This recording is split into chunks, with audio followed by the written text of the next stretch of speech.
Dobrý den, jmenuji se Luis Ondřej a jsem studentem čtvrtého ročníku Gymnázia Jana Palacha na Mělníku.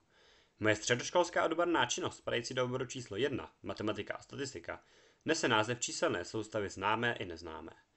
Dovolte mi prosím mou práci představit. Začneme úvodem do číselných soustav.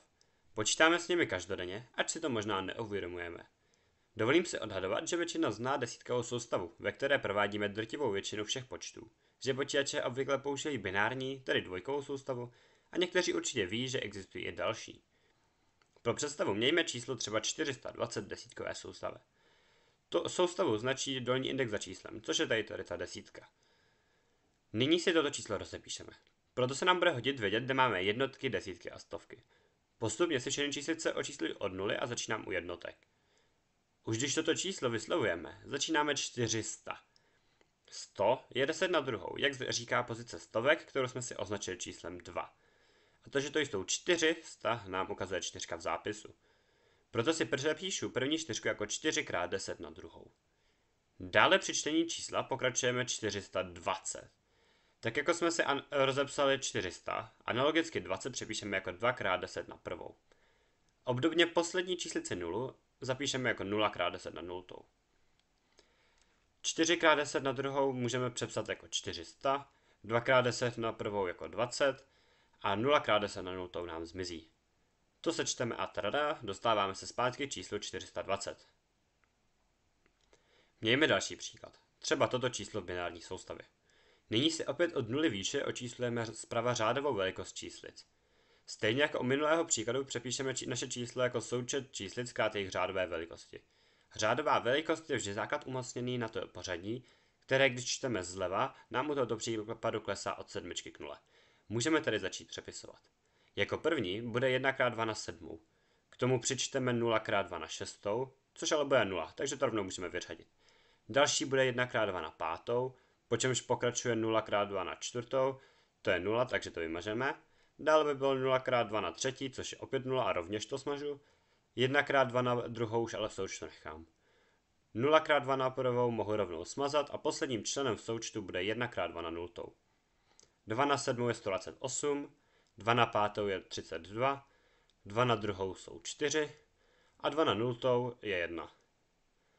Když se to sečteme, dostaneme se k výsledným 165 v desítkové soustavě.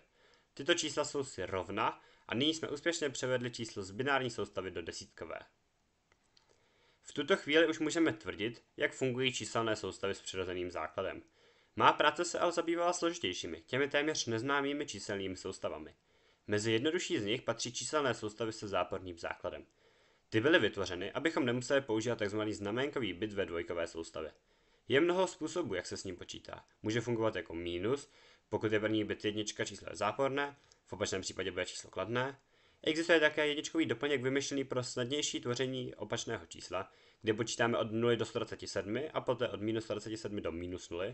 Ale dvě nuly, kladná a záporná, jsou problémem obou předchozích typů a proto byl zaveden dvojkový doplněk, který hodnoty všech záporných čísel v jedničkovém doplňku sníží o 1. Posledním způsobem, který zmíním, ale určitě ne posledním existujícím, je posunutá nula, kde se posune nula na hodnotu při používání 8 číslic na 128 a hodnota každého čísla je pak zmenšena o 128. Mnoho různých způsobů tvoří zmatek a proto lze používat soustavy se záporným základem. Ty jsou oproti předchozím způsobům jednoznačné, protože záporný základ naznačíme záporným číslem v dolním indexu a číslem. Stejně tomu je i v tomto příkladu, kdy máme 149 v negadecimální soustavě. Nega značí minus, decimálně je to samé jako desítková. Při převádění budu postupovat stejně jako dříve. První číslici jedničku si přepíšu jako 1 x minus 10 na druhou. Pozor, musí to být závorce. Studá umocněna záporného čísla je kladné číslo, takže toto je 100. Na dalším místě 4, tu vynásobím minus 10 na prvou. Celkem je to minus 40. Poslední číslice 9, krát minus 10 na nultou je stále 9. Když toto sečtu, tak vidím, že 149 v minus desítkové soustavě je 69 v desítkové soustavě. Místo používání soustav s záporným základem ještě můžeme použít takzvané balancované soustavy, které použijí zápornou číslici, označenou jako T. Soustavy se záporným základem mohou usnadnit počítání mezi kladnými a zápornými čísly, nepotřebují znaménkový bit a můžou tedy zapisovat neomezeně velká čísla bez potřeby užívání mínusu. Lidé se sice naučili počítat s mínusem, ale pro počítač by mohlo být mnohem snadnější používat nekabinární soustavu než binární soustavu se znaménkovým bitem, který když potřebuje zapisovat záporná čísla. Jako další příklad má práce uvádí soustavy, které nemají jako základ celé číslo, ale zlomek, tedy čísla racionální. Jak je vidět na příkladu, 1/8 v desetinné soustavě bude 0,001 v binární soustavě, což bude 1,000 v polovinové soustavě. Na to jsem přišel tak, že jsem všechny číslice takzvaně otočil kolem číslice na místě jednotek. Toto se nám může hodit třeba, když si rozdělíme pizzu. Polovina pice bude 1,0 v polovinové soustavě, čtvrtina 1,00, osmina 1,000, 3/8 1,100 a tak dále. Jednoduše řečeno, když počítáme hodně s desetinými čísly a zlomky, tato soustava nám je převedena jakoby celá čísla. To samozřejmě neplatí vždy. Kdybychom počítali s 1/3, tak nám nadělá mnoho problémů v soustavách, jako třeba se základem 1/2. Na první části dalšího příkladu opět vidíme, že soustavy s převráceným základem prohozují desetinou část za celou. Soustava s algebraickým základem odmocně na Z2 bude fungovat velmi podobně, jako dvojková soustava, což je vidět na příkladu, kde jsme si přidali jen nuly mezi každé dvě číslice. To platí proto, že odmocně na Z2 na druhou je 2, odmocně na Z2 na čtvrtou jsou jako 2 na druhou, tedy 4 a tak dále. To je vidět na dalším příkladu, kde převádím 2754 plus 136 odmocně z 10 do soustavy s základem odmocně na 10. Rozdělit číslice na tisíce, stovky, desítky a jednotky, dál na stovek odmocně z 10, desítky odmocně z 10 a jednotky odmocně z 10. To pak na střídačku naskládám do výsledného čísla a mám převedeno. Nyní naše číslo neobsahuje žádné odmocniny, i když desítkové soustavy obsahovalo. To je právě hlavní výhodou číselných soustav s algebraickým základem. Jako poslední množinu číselných soustav, kterou má práce uvádí, jsou číselné soustavy s transcendentálním základem. To je například soustava o základu π, která by usnadnila počítání s tímto iracionálním číslem a omezila by chyby při zaokrouhlování π na 3,14, protože by z něj udělala racionální číslo. Naopak ale dělá z mnoha racionálních čísel čísla iracionální a tvoří problém ohledně výběru číslic, které budeme v této soustavě používat. Mnohem zajímavější je však soustava s dalším transcendentním číslem, se kterým jste se už možná setkali. Je jím číslo Eulerovo. Toto číslo se používá napříč mnoha obory, jako například ekonomie, fyzika, biologie, pravděpodobnosti a tak dále. A číselná soustava se základem rovným tomuto číslu je nejekonomičtější.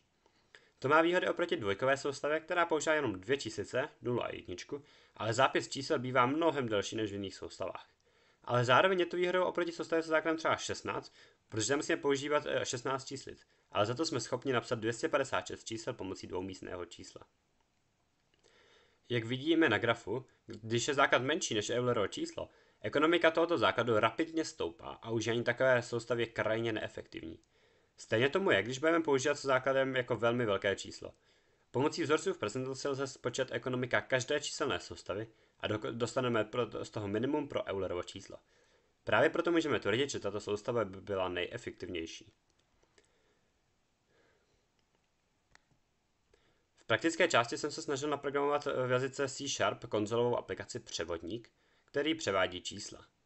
Takových je mnoho, nýbrž ten můj dává o trochu více svobody při výběru základu soustavy, což jiné převodníky neumí. Tento převodník dovolí uživateli vybrat si soustavu od -62 do 62, přičemž ty hranice jsou dané tím, že další číslice nejsou jednoznačně dohodnuty.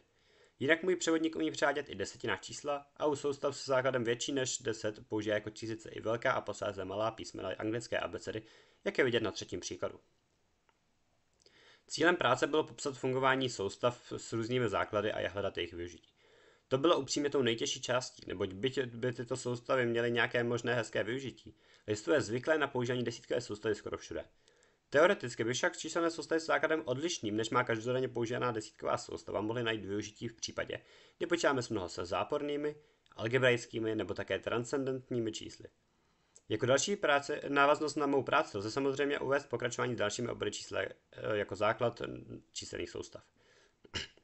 Jako základ číselných soustav mohou být i čísla imaginární, respektive komplexní, a teoreticky i hyperkomplexní. Děkuji za pozornost.